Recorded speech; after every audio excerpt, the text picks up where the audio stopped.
Greetings, everybody. Welcome to episode 46 of the IThrived Podcast. It's your boy, Sundin Esperance. Today, I got with me Sister Tamara de Guerre, owner, founder, collector, surgery maker in terms of food, aka Perfect Blends in the building today. How's it going, Perfect Blends? How's it going? All is well, thank God. Can't complain. Wonderful, wonderful. You know, those of you who know me know it. I've constantly, boasted within Perfect Blends and stuff because no, it's not because she's Haitian and she's from the country that makes the best food in the world. But what it's really about is I just the stuff we have. It's like an underground railroad that not everybody can see. You understand? Not everybody can touch. And the mixtures of left and right together. Not everybody can create. Not everybody can create. Not everybody, but everybody can taste. That's for sure. Everybody can taste, So today, Perfect Blends will be sharing her testimony on how, she was, in the world and how she came into truth. This is going to be another episode of it. Before we get in and begin on that, just know that this podcast is affiliated with only one church and one church only. That's First Church of our Lord Jesus Christ, where the leader, teacher, and guide is Apostle Pastor Jennings. Also, this time next week, I don't know where you're watching these podcasts from. If you happen to be in the States, there's going to be an international convention next weekend. I believe today, PJ, today and tomorrow, they're in Kansas City. Because of traveling, I started back, but next week it's going to be international convention beginning, I believe, Thursday, Friday, Saturday, and Sunday, Correct. And so forth. If you've never been to a convention, please go to the one, check the one next week. It's going to be international. Hopefully, some internationals could come in, but because of the travel restrictions for a lot of people, it's just been very difficult and tough for it to happen. So that's what's going to be happening next week. Other than that, we're going to get started. So Sister Tamara, just, explain to us in terms of, you growing up and how everything was, processed in terms of, being in the world and so forth, and how you came along and hop on the Truth of God train. Wonderful. So thank you for having me. That I am very grateful for where I am right now, but I am thankful for you inviting me to your wonderful podcast. I am a big fan. You bring up really great topics, necessary topics, funny topics, just really good conversation pieces. So I thank God for the wonderful podcast that you run, and I pray that the Lord will continue to bless it, grow it, and bring in just really great conversation pieces to get people aware as to what's going on. With that being said, I was born in Haiti and raised in Dominican Republic. Pretty much, I left Dominican Republic and came to the States at the age of 8. And I grew up with my grandmother predominantly, my grandmother's a few uncles and aunts on the Upper West Side in Manhattan. And I pretty much grew up Catholic at the early stages. My entire family's Haitian, but so they pretty much practice Catholicism. Catholicism. Yeah, you've been out of it so much, you don't even know how to say it no more. But yeah, isn't that weird? Yeah. So we pretty much grew up that way, but we weren't so much into it. We went to church pretty much just once in a while during the holidays, during certain events, weddings, and funerals. So we were not devoted Catholics, but we just went. I did follow some of the Catholic steps where I was baptized as a babe, as a child. I had my communion. I had just all these other different Catholic milestones and traditions, confirmation, et cetera, et cetera. So I did go through that process, but not fully understanding what they really meant. I did attend Sunday school just during those stages, but I don't remember learning much at all, besides Jesus loves you, etc., but not real fundamentals of faith or anything like that. So I really didn't grow up I mean, I believed, but I didn't know what I was believing in. I just believed because that's what I was taught, not because I fully understood anything. And as a teenager, I just, my mom came back from Haiti and Dominican Republic. I started living with her, and my mom came from more of a, what is it called? A Baptist background. So when she was back home, she went to a Baptist church. So when I met her, she was wearing a skirt, her head was covered, things like that. So she looked very different from the people that I was accustomed to being around, because I wore pants, I didn't cover my head. I was not in holiness at all. So when my mom came, although she was not in holiness, but she did have certain attires, and she kind of started talking to me about it. She didn't push it, but she stated that, I should wear a skirt. Women should wear skirts, et cetera, et cetera. Although she wore skirts and pants, but most of the time my mom wears a dress or a skirt. So she kind of started talking to me about it, but she was never pushy. And I never really took into it. I wore a skirt when I wanted to wear a skirt, not for religious reasons. I wore it just because it was girly, it was pretty, but when I wore my pants, I wore my pants. So it's not until I was in my early 20s, I had a child out of wedlock, and then my husband and I, we decided to get married. We're very traditional. The minute they found out I was expecting, it was not the best news for my family. They really was expecting for me to finish school, get married, and then conceive. But I was out there in the world, and unfortunately, that's what happened at an early age. And then I met my husband, and my husband met a wonderful friend of ours, who introduced us to the Apostolic faith. And that's how I pretty much started my journey, as to kind of learning a little more from what I originally knew in Catholic, being Catholic. So our friend Sean Tomlin, he introduced us. He had a conversation with my husband at some point. I don't remember how they specifically met, but it was through a friend or through a relative. And he invited us to the evangelistic Church of Christ in Queens, New York. And later on, my husband and I, we started attending. It was very weird because the atmosphere was very different from a Catholic church. The music, the people, the vibe, the worship, the way they dressed, I was accustomed to people wearing pants, or going to church any way you wanted to in the Catholic church, while with the Apostolic, most of the women wore skirts. They had a head covering, they had a chapel cap, which is just a small round head covering, or a hat. So that was very weird and different for me. That was just a weird look that I was in. Pretty much, like the transition was different. Yes. Yeah. It took me a little bit of time to transition, but I just went. Okay. I just went because at the time I just needed to find myself, and I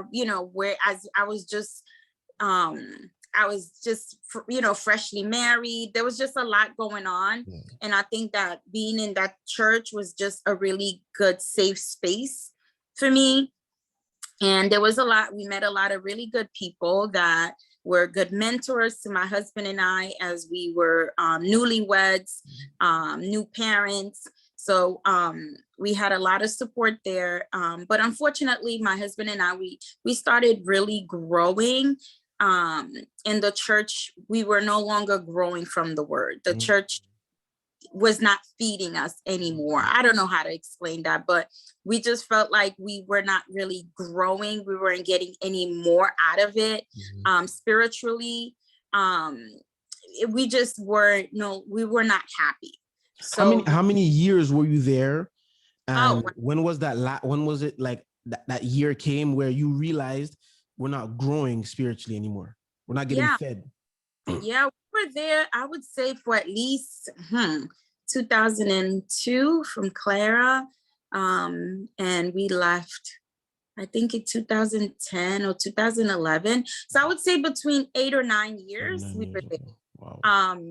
And I think towards the last, as the bishop started getting a little older, things started to change. And it just wasn't, we just were not happy in that atmosphere anymore. And my husband and I, we were just like, there has to be more than what we just learned. There has to be more than just being baptized. Now, I was baptized there, and I did receive the Holy Ghost there. Now the thing is, we were just, what happened? We just, I don't know, we weren't happy. So we just decided, we just felt like, what happens after we get baptized? How do we stay saved? You know, because my husband and I, we were young, like I said, we were still struggling. Yeah. Spiritually, there's just certain things we, trying to figure things out, life, and then having to like add this faith in it and trying to walk right and trying not to drink or party or hang out with the wrong crowd, etc. So there was a lot of struggle there. But anyways, we decided to attend a sister church that was up in Harlem, and which is called Greater Refuge, which was a sister church or an affiliated church with the Evangelistic Church of Christ Incorporation. We were there for maybe 2 years. We also felt like that was a little overwhelming for us. They were considered a mega church. They were very different, very flamboyant, very loud, just very worldly. And they were a little bit different because they had the makeup, they had the jewelry. The women's dresses weren't as long as the women in the evangelistic, although they were affiliated at somehow. I can't remember how, but you could tell that the huge difference in dress code and how they ran this service and things like that. And I just felt a little out of place. I kind of accepted the way it was, but at the same time, I felt deep inside, I felt out of place. Yeah. Then we just decided, you know what, this is not for us. I got a little bit aggravated and disappointed because it felt like, is this what church is all about? Then I could have just stayed in my Catholic church, exactly, as I please, still wore my pants, still wore my earrings, my jewelry, and did all of that. So I just felt like we were doing all of this back and forth, and it was a little hard. And then we just decided to stop going to church. Wow. So we stayed home and we had church at home. We didn't just stop going to church or went back to Catholic church or went back to the evangelistic church. We just decided to stay home, and we had our own worship home. We prayed, we did our Bible scriptures. My husband pretty much did all of that. And we just continued on with what we knew and what we were comfortable with doing. And then in time, I don't know how my husband heard of Pastor Jennings, but I just knew that we used to worship with Elder Taylor, because Elder Taylor used to also be in the Church of Evangelistic Church of Christ organization. And then my husband heard that Pastor Taylor joined Pastor Jennings. And that is how we were we used to see Pastor Taylor and his entire family at some of the evangelistic conventions, and that's how we knew the family. Okay. So when my husband heard of Pastor Taylor joining his congregation under Pastor Jennings or with Pastor Jennings, that's when we said, my husband was really excited. He went to visit Pastor Jennings a couple of times. He came home, he was excited, he told me about it. I didn't like the sound of it at all. My husband really liked that type of teaching. And my husband comes from a tough, strong household that he was used to that type of tone. He was used to that type of strictness. So he came home excited, and he made me listen to some of Pastor Jennings' CDs. And I'm like, I don't want to listen to that. He sound mean. He's horrible. He's arrogant. I named Pastor Jennings everything everybody names him. And and that's what I was hearing at the time, you know. It's just how he was saying it, not necessarily what he was saying. The tone he was using, and I felt like he was attacking me. And, you know, and I'm like, and he's just like, you wearing your makeup and you wearing your earrings and you wearing, and I'm like, yes.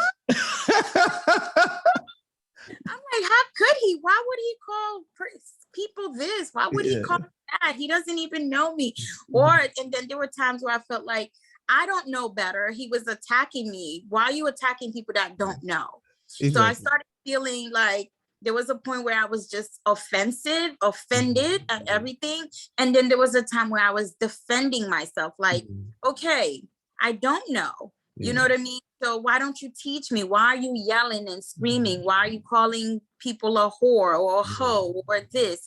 And it was just very alarming. It was not pleasant to listen at first. My husband didn't push as much towards me, but he's like, you know, you got to start coming because we can't just sit at home all the time. We found someone who's really good, et cetera, et cetera. So I just started listening at home. I never went to the services.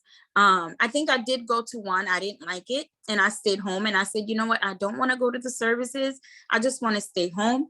And I listen at home. And gradually, as I kept listening, the Lord just started to really work in me, you know, just touch my heart. I found myself convicted in a lot of the things that he mentioned. Some of it I knew, some of it I had no idea. Some of this stuff was just brand new.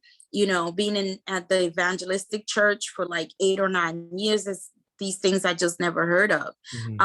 Or it wasn't, they weren't so strict about certain things. So, though, you know, so it was a learning experience in the beginning. It was very challenging to adjust to some of the changes that we believe in holiness. It was a challenge for my home, for my children, because we were just moving also from New York. So I was leaving my family in New York. Not that they're that far, they're about an hour away, but, and then having to adjust to a new faith, a new way of life, was very challenging for my family. At the time I had 2 young girls, age of 8 and 10. And then I had my son who was, how old was David? I think he was 5. And then I just found out that I was also expecting. So we started attending First Church in 2013. And we had to kind of adjust, shift certain things, teach our kids, teach my girls to wear skirts, to just wear skirts. Before, my girls used to wear skirts and pants. We allowed them to wear pants during gym time. We allowed my girls to wear pants during certain sports activities. My girls were very, very athletic. So they swam, they played soccer, and we just did a lot of outdoor activities. So whenever we were doing certain sports, I allowed them to wear leggings. Their skirts were a bit shorter, or pants. But when we started in holiness, a lot of those things had to change. So that transition was very hard, because the way my husband and we went about it, we were a little bit on the aggressive side with it, with our girls. So we had not too much of a pushback, but it was very, very hard. And I do wish that we didn't have to move so aggressively. It happened, but I wish that we took one thing at a time instead of removing so much. When you say aggressively, because, you know, I know a lot of the times when, you know, there's that change that comes, there's bang, bang, boom, you know, my house, my rules, which is completely understood when it comes to parenting. But this right here, this is a whole life-changing aspect, because it's one thing to say, listen, don't be home after 10 p.m. And then it's another thing to say, you're not about to be inside of here wearing pants anymore. Whereas that's what, especially, you know, your daughters, this is what they were used to for what the 8 and 10 years they were alive for. They're playing soccer, they're swimming, they're athletic. Hee, ha, ha, mommy, daddy, look at me. And you and your husband is, oh, well done. And now it's like, no more. You know, how was that transition? Because I know when it comes to both, you know, men and women, it's tough for them to transition in this thing. But when it comes to women, especially whatever they were in, especially the fact that there was earring, makeup, jewelry, what, you know, however you wanted to. And now there's that transition that has to come in. How tough was that? I mean, one daughter, okay, but two daughters, and Yes. including yourself. It was How tough was that? it was extremely tough. It was hard for me to transition, and it was hard for them to transition. So when I say that we went a little aggressive, is because we removed a lot of things that we were doing. So the first I remember is my girls, because they were athletic, I used to put braids in their hair, extensions. So my girls used to have extensions. So I used to go to the African women hair stylist, and I would have them put extensions, short extensions for my girls, because it would keep their hair together, because they're swimming. We're just running around. We were very, very busy. So having extensions just make my life easier. I didn't have to do their hair every day. I didn't have to sit and twist and braid, nothing. It's just wash it and let's keep it moving. It's in a ponytail and you gotta go. Also just made things easier when they play soccer. They sweat, we wash the hair, and we good to go. So hair extensions was big at my house, especially during soccer season. It just made everybody's life easier, quicker. We out the door. And we had to kind of take that out, where I had to tell them we no longer do extensions. We're not putting any fake hair on your head. Now I had to twist your hair. So that was like, oh, Ma, really? So it was hard for me to have to do two girls' hair, do my hair, with this busy lifestyle. So that was one. Then we also removed the skirt. We removed the pants. So it was just two big whammies at the same time. It's like, we're not doing the hair. You also have to, we have to remove the pants. So now when you play soccer, you have to wear these leggings and you have to wear a skirt. At the time, my girls were like, why do I have to wear a skirt with leggings playing soccer? So then we realized, okay, it's not going to work. So we removed soccer completely. That was extremely devastating. With my girls, especially my youngest. She was that's her thing. She really loved it. She's someone who's competitive, aggressive. So sports is a way of a way for her to like release stress. You know what I mean? It's just some of us, any type of sports, it just helps us release aggressions, express ourselves, things like that. So that was very hard. Even as she got older, she also wanted to do track as she was getting a little older, and we're like, you could do track, but you can't wear, leggings. That attire. That attire. Then that really broke her spirit really bad. And she's like, what sport can I play? This is just ridiculous. She just blew up because we are just removing too much at the same time. It's just remove one thing at a time. Let them get accustomed to, okay, we're not doing the hair, but leave the pants. I'm not saying anyhow how parents could do it. I'm just saying for myself, how removing too many things at once for certain people and going cold turkey, it's not always the answer. Okay. You could break a family, you could break a person just because you are able to get rid of something in your life quickly and easy. It's not always the same for everybody. So as for us, it was extremely hard. There was a lot of crying. There's a lot of tearing. There was a lot of upset. There was a lot of anger. There was a lot of just not fun times, especially having these conversations that I'm sorry, I can't run track this season because your skirt can't be any shorter or this, it's just like, what can I do?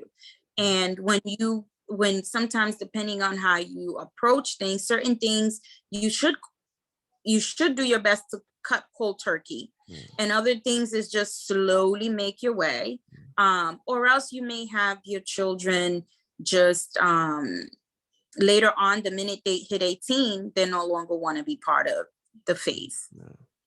So that was our thing. I think that we did that. It was challenging. So it was, for my house, it was mostly sports. It was the pants, the skirt, the switching of the head covering. That was challenging. Keeping the head covering all the time. They were accustomed to covering their heads only when they pray, or only when they were in church. Yeah. So, you know, at the Apostolic faith, when we went to church, we had a head covering. That was the only time. If my girls, and when they went to school, they would just take the head covering out their bag or their lunch bag, cover their head, pray over their food, take it off, and they keep it moving. So now it was like, what do I put on my head while I run? What do I do? Like, am I going to school? You know, I'm 12 years old. I'm not Muslim. Yeah. Why is it covered? You know, so all of that was really, there was a lot. And the other challenges was family members, dealing with certain family members, letting them know that we no longer celebrate certain holidays like Christmas. Although in the Apostolic faith, we didn't celebrate Christmas, like we didn't have the Christmas tree. But we did do gift exchange within your family. Okay. But you didn't go out the world and giving out gifts. So it was a little different, but coming to First Church is like none of it at all. So my kids are like, oh, we're not going to buy a gift for each other. And because my kids and I, we used to just do it in the home for my parents. So that was changing. They were like, oh, well, you guys are taking everything, blah, blah, blah, blah, blah. Like, how is Christmas? And just having to have that conversation. We can't do this. We can't do that. We can't go here. We can't go there. We can't go swimming, and we can't go swimming with our cousins. We can't go swimming because they're boys and they're a little older. Like all of this, it was just like, it was overwhelming for me. So those conversations. So later on, so what happened was when I noticed that it was really hurting the girls and myself to an extent, but I was able to hold it in. But it's not always good to hold that in, just letting my husband know that I think we're doing a little too much now. I think we may be a little bit too overzealous with this.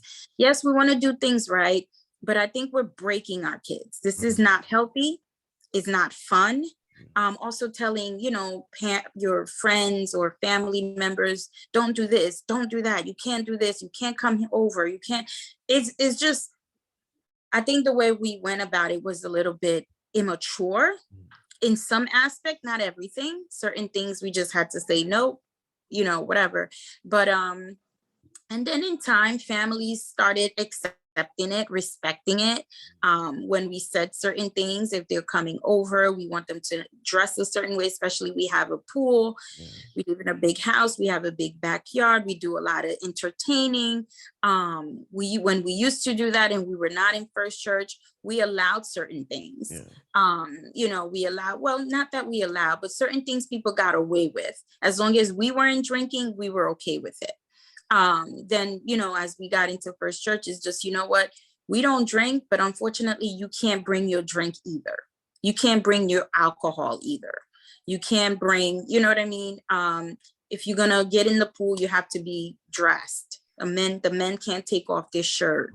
Unless they're just the kids. If I have just a group of boys, my son's friends, at the time they were much younger, a bunch of 5-6-year-olds, take off your shirt. I don't care. But the minute you start getting a little older, I can't have, you know, a bunch of 15-16-year-old boys with no shirt on when I have young women here. So just those little subtle changes, had to tell your neighbors, your friends' friends, your children's friends, you know, when my girls invite their girlfriends over, what type of bathing suit to wear in case my husband is home. My husband doesn't need to go outside, but in case, you know, we have girls going in and out in the bathroom, changing, making sure I tell them, hey, tell your friends when they come here, no bikinis. You gotta have a full bathing suit on, no tummy showing and things like that. Making sure you have a t-shirt over. When you're in the pool, you can take it. So all these rules, these rules is just could be overwhelming. So I think you got to go one at a time.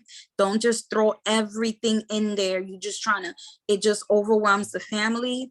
It builds some level of, it just builds a level of aggression, and you don't want that. So I suggest for people that are coming into First Church, first time coming with a family, a small family, large family, married, or even single, where you have to tell other friends and family about the changes you're going through, is just take one thing at a time, because too much can be overwhelming, and then you end up falling on your face. You could also backslide, you know what I mean?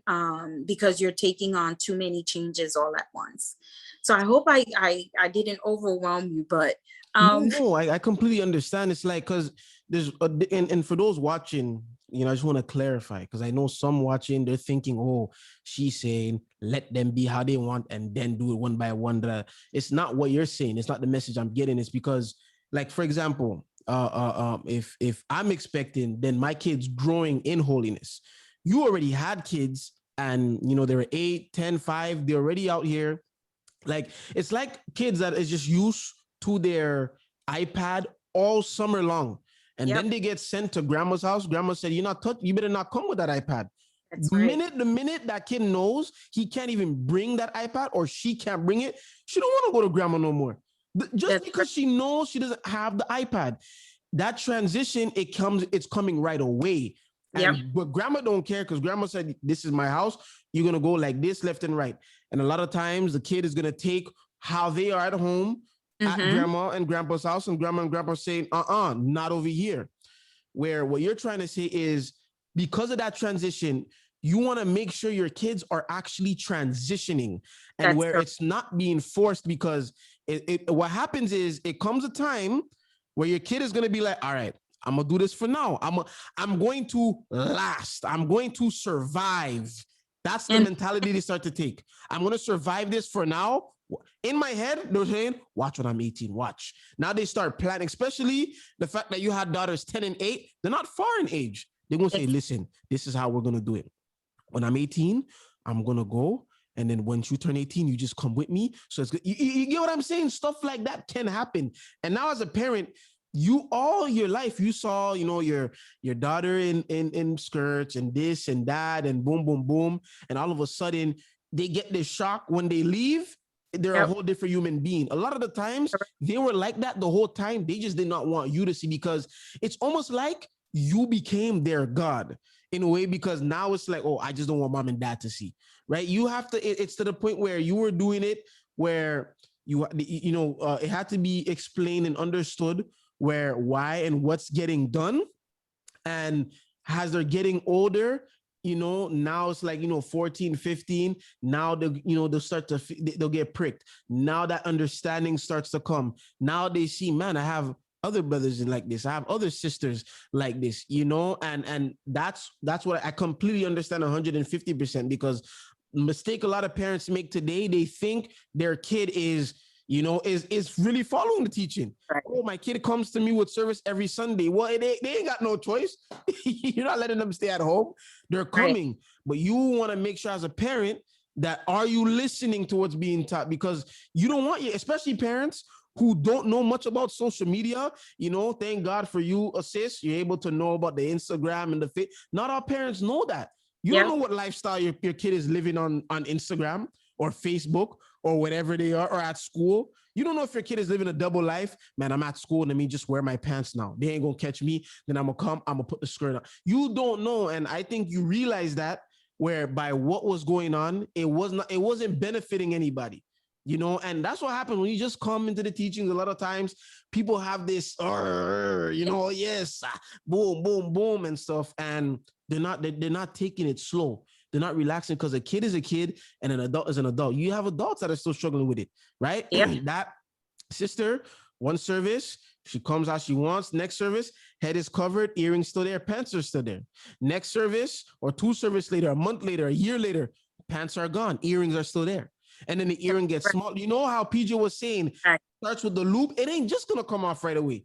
It may go a little bit, little. Then it may become dots, and then it comes off completely. You got to take your time with this. So I understand 150%, and that's wonderful advice for parents listening, because you want to make sure your kid is really, in this, because there's going to come a time where They're going to get older, and you want, as long as a parent, you can say at the end, I did all I can.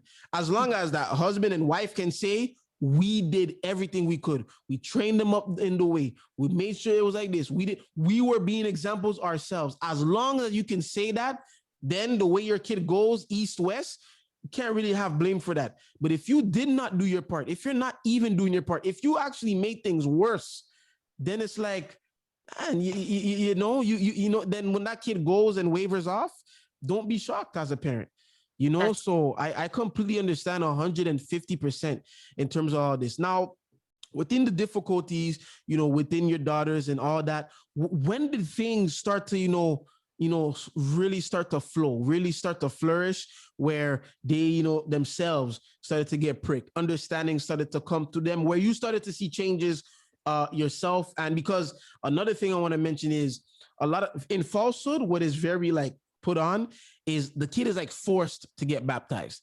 The kid is forced to speak some type of tongue. You even have people in falsehood trying to tap your chin, tap your mouth. Come out, she spoke, you know. That's what is forced. But within this teaching, you really have to let your kid be pricked. You really have to let, and that's scary in some points, because you want your kid to. You don't want your kid to be there and, you know, just there. Oh, my dear, I can't wait till I'm out of here. You know, when did that start to come, and when did, you know, that flow start to come for your daughters in terms of being and sitting in truth? Yes. So with my girls, so like I said, we were on the aggressive side, and at one point, I think I just started kind of like not being so pushy and aggressive. I just let it be. As long as they were still under the word, they were listening. We were taking them to church. I really wanted them. I know when you're young, you have no choice but to do what your parents tell you to do. But at the same time, us as parents, we know that we're doing our best to teach our kids accordingly. But we have to understand that our children's our children, right? So you teach them the basics, because Pastor Jennings, you know, he teaches a lot.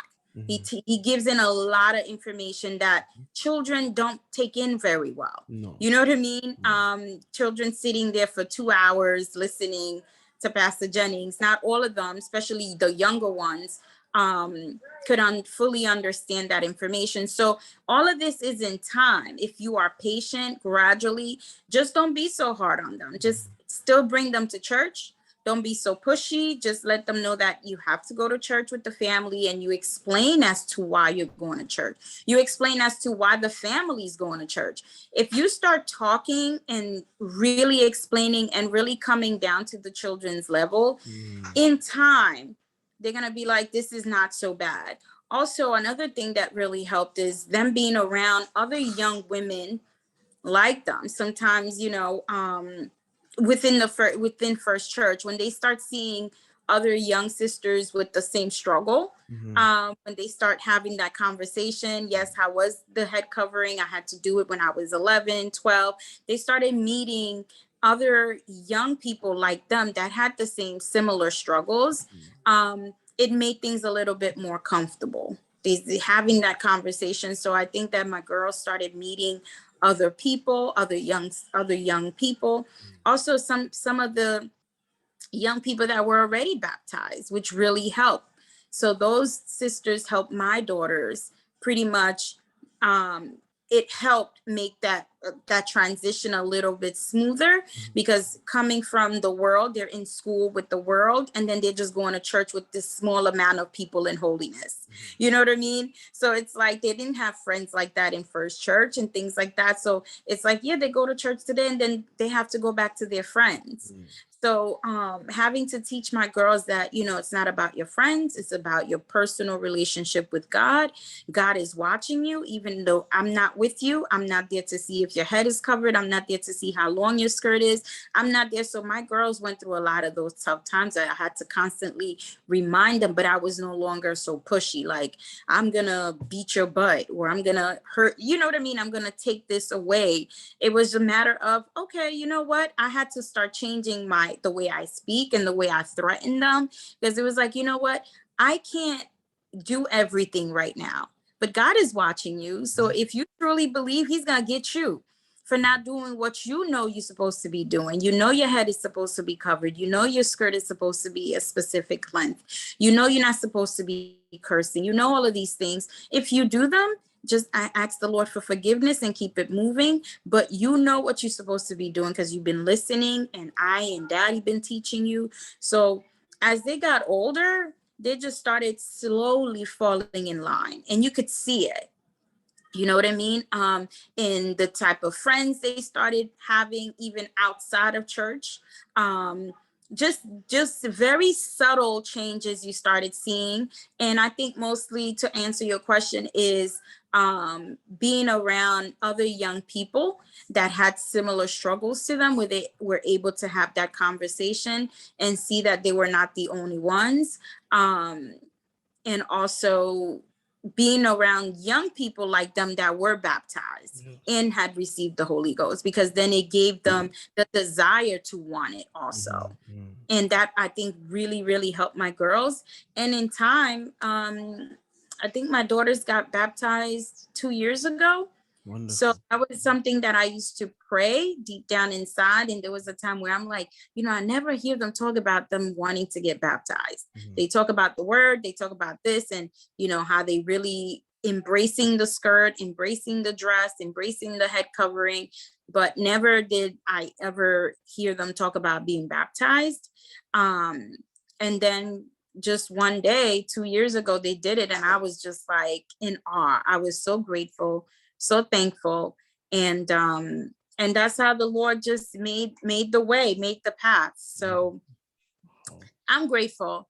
And I think it also helped with me kind of relaxing a little bit, just saying, you know, God, this is all in your hands. We are doing our best, but I don't want to break my kids. Because I'm someone, you got to want to do something for yourself, even as a child.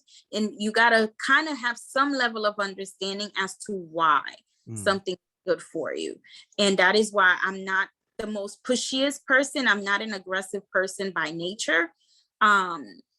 So I think naturally, when you want to do something, it comes off easier than having to be pushed and, like, you know. But I'm just grateful that they decided to do it, that the Lord touched their heart. They were convicted, and they did it. And I pray that my sons will do the same in the near future. No, that's wonderful. And then another blessing in this is that, thank God that you and your husband, you know, both, you know, were pricked and both wanted to be in the teachings together, because we all know how that can be when you have one parent being one way, because it could have been, hey, nah, they don't have they don't have to wear a skirt, and then you have the other parent. Oh my days, you know, that could have made things. That could have made things a whole different story, you know. So it's a true blessing, and I'm glad that, you know, your girls got baptized, and you know, may God continue to, you know, bless them and keep them, and that they continue to strive. Now, you know, a question I always have moreover is, how grateful are you, you know, to God for this teaching, for our leader, Jennings, that, you know, a lot of people they always just, when, as you said, the first time you seen him, oh, this man, he sounds arrogant.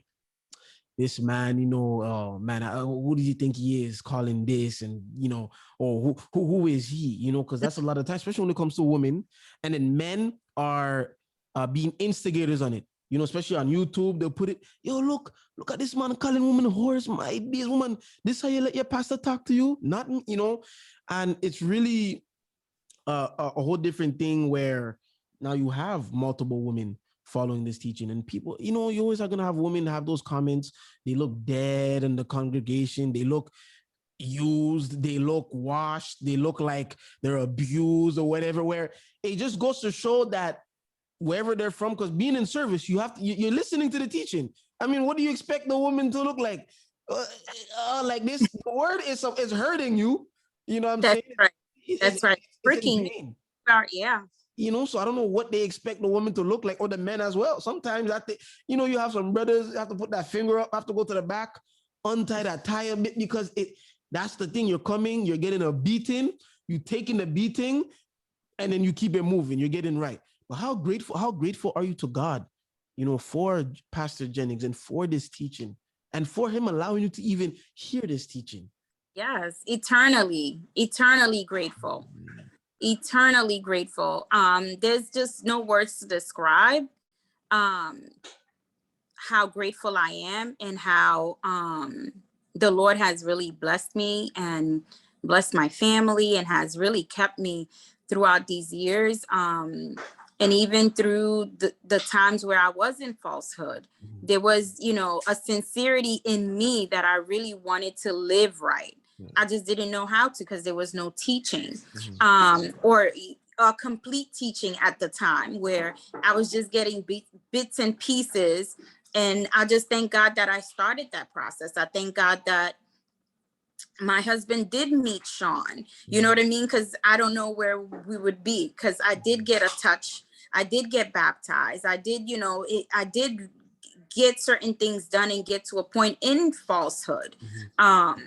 So I am grateful that I was baptized. I did receive the gift of the Holy Ghost. Eternally grateful for that. Those are one, you know, the main things that you need to start this process, this way of holiness. So doing that, and then coming to First Church, and then being part of this just faith is just amazing, because now it's taught me how to live, how to be a better wife, how to be a better mother, how to be a better individual, a better daughter, just a citizen in general, a human being, because there's just a lot of missing parts out there that these churches are not fully teaching. And I think that Pastor Jennings touches up on everything that I can think of that has helped me in my life. Like I said, from an individual, as a woman of God, as a wife, and as a mother, it definitely has changed everything. So it's taught me modesty, it's taught me meekness, it's taught me love and respect myself, love and respect my others and my husband. It's reminded me of my position as a woman in the church and in my home. It's taught me to just grow within myself, to continue on the highest education. You know, some of these churches don't really push for that. They don't discuss that a woman should, you know, continue on to school if she chooses to, and get the highest work for herself, et cetera, with a level of respect for her husband. But it's still, you can do these things that you just not pushed to the corner and you're just silent. You know, and it's just given my household a really good balance within my relationship and my marriage. Because sometimes at my early stages of marriage, I just didn't know. I was not accustomed to having a man over my head besides my father. So it was just all of these things, having to hear it from pastor, teaching it, and getting it from both ends, where he's not supportive of the men, and he's not telling the men to beat up on their wives and those things like that, and how a man's supposed to take care of his wife and his children and his household. Me as a woman listening to him, and my husband taking that in, I'm grateful, because I want a husband that can do all these things.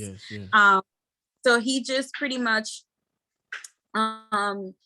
confirmed certain things that we should be doing, that we probably weren't doing them as well, or we had to start doing. It just really did everything.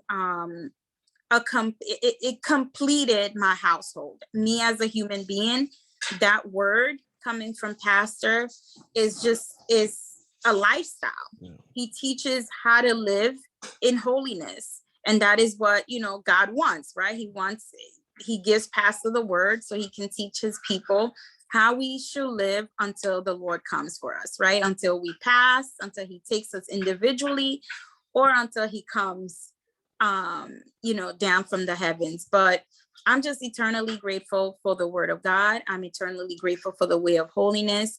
I'm eternally grateful for Pastor Jennings. I do always say that I was not a big fan of his, just like many people in the beginning. And I'm not ashamed to say that, because it was a transition. When you meet someone sometimes for the first time, you may judge them. And then when you get to know them, you're like, wow, that person is really looking out for you. Yes. That person really has the best interests, your best interests, compared to someone who pretends and be like all hugs and loves and things that comes in really hard. Like, you need to get this together. If you don't, this is what's going to happen. And sometimes you be like, but you don't know me. What? It doesn't matter. It's the fact that he's telling you how to protect yourself, what to do, what not to do. So all of these things, I'm just grateful. I thank God for him, and I pray that the Lord will continue to keep him, continue to give him the mind to still want to serve, to still want to teach the people of God, because it's not easy. How he says sometimes we could be very stubborn. We could hate him and dislike him for not even knowing that he's really looking out for our souls. And I just pray that the Lord will give him the strength to just continue, even in the midst of the struggles of our hard-headedness and how people can push back, that the Lord would just strengthen him so that he can continue to save others. He can continue, because many of us need it. Many of us need that word. We are lost out there in the world. We think we know what we're doing. At least when I was younger, as a married woman, I thought I knew what I was doing, but, and I try to do my best. Now, it's just been a wonderful experience with its struggles. A lot of wonderful experience came with struggles. They didn't just come just all blissed and wonderful. So I am just grateful to be here and in holiness. Wonderful. It's once again, thank you so much, sis, for coming on and taking the time to share your testimony. And what I get out of most, it's because a lot of times when people come into this, they think it's all hee hee ha, happy face and stuff, but it's a lot of pain for some. This thing, it disrupts the current that current lifestyle that person had, and it's now this time for a new change. And a lot of times it could affect the people around you, because now the people you probably used to drink with or smoke with or just party with or club with or whatever the case is, whatever your situation was, now it's like, you mean to tell me you changed? But bro, I'm Christian too. I go to the club. What's up? What's going? And now it's like you've taken a whole different challenge, within your life, because now within children and raising a family in this and maintaining it, going to university or college or whatever the case is, that needs to be maintained, because you don't want that. As a parent, I don't think no parent, even if the kid turns 30, you don't want that kid to just, backslide and leave, because what that is. Now it's like, it's a whole different story, a whole different aspect of life, a whole different aspect of things. And so those watching, this is really what it is about. And it's not easy for everybody. People, they go through pain and suffering every single day, trying to be in this teaching and enduring because of the family they live with or wherever they are or their situation. So you really don't know who is who and what is what, but just be grateful that God still is able to give you the opportunity to listen to this teaching. So Sister Tamara, aka Perfect Blends, thank you very much for coming on and sharing your testimony. Those of you watching, I hope that this encouraged you. Once again, share this out, like, comment left and right. If you want to share your testimony, you're ready to share your testimony, feel free to email me at IThrived Podcast at hotmail.com. Usually all of that is in the description, but I really hope that this did encourage you and that this is going to help you. And maybe you are someone that's in this similar situation or close to it. Now you can say, okay, I can maybe do it like this or could do it like that, and for parents, God bless the parents in these teachings. I know the position you're in is not easy. It's not difficult. There's just that pressure sometimes where you don't want your kid to embarrass you. Because look, no matter what, your kid does something, somebody gonna look for and say, that's Sister Tamara's kid. Okay, that's how Haitians do, eh? All right. And I want my kid to be with a Haitian, not me. That's just how it is. It's like, for example, if one of us misrepresents the church out there, they're gonna look at PJ. We got them now. You understand? We got him now. This is First Church. This is So it's really, parents watching this, really, take the time to have that conversation with your child, see what struggles they're having, because you don't want to block that where your child doesn't want to talk to you and now they lean to somebody else and possibly somebody in the world. Here you are thinking everything's going smooth and they're like on the edge of just simply, leaving, like not leaving God, but, close to there. You get what I'm saying? You want to make sure you have that. And children, don't make your parents' job harder than it has to be. Don't know. I know there's a lot to offer out there. I know your friends in the world. Oh, my parents let me do this. My parents let me do that. Or you may see another brother, another sister. Oh, well, they do this. They listen to that. They're watching that. Why can't I? The question you always need to ask yourself, am I living for that brother? Am I living for that sister? Or am I living for God? If can they cut me off of my sin, or can God cut me off of my sin when he wants? You get what I mean? So it's really, that balance needs to be there in a household where it can be both be there, and the respect as well. Because I'm telling you, and I've seen this hands-on, Sister Tamara, and brothers and sisters, I've seen this hands-on where that kid has, as soon as they made their exodus out of the house, you won't even believe that you don't even think that kid had a parent. I've seen it where it was while the kid was in the house, living a double life. It's no joke. And that puts parents in stress. That makes parents, that kills some parents. I can't think of a parent, you raise this kid and now all of a sudden they're a drug addict. Yeah. Or they're completely like, they're atheists, or they completely, they left like as if you didn't give them no 2 cents. I'm telling you, oh, my days. Oh, and that's scary. That's scary. Yeah. So, it's really, brothers and sisters, keep Sister Tamara and her family in prayer, that they continue to hold on to God's unchanging hand, that they, continue to keep striving and live in this holy way.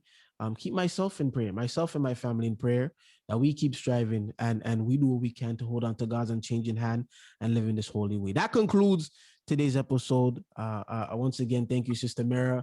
Once again, as you know, this episode is affiliated with one church and one church only, that is First Church of our Lord Jesus Christ, where the leader, teacher, and guide is Apostle Pastor Jennings. If you can, even today, you'll be in Kansas. You can check it on the live webcast.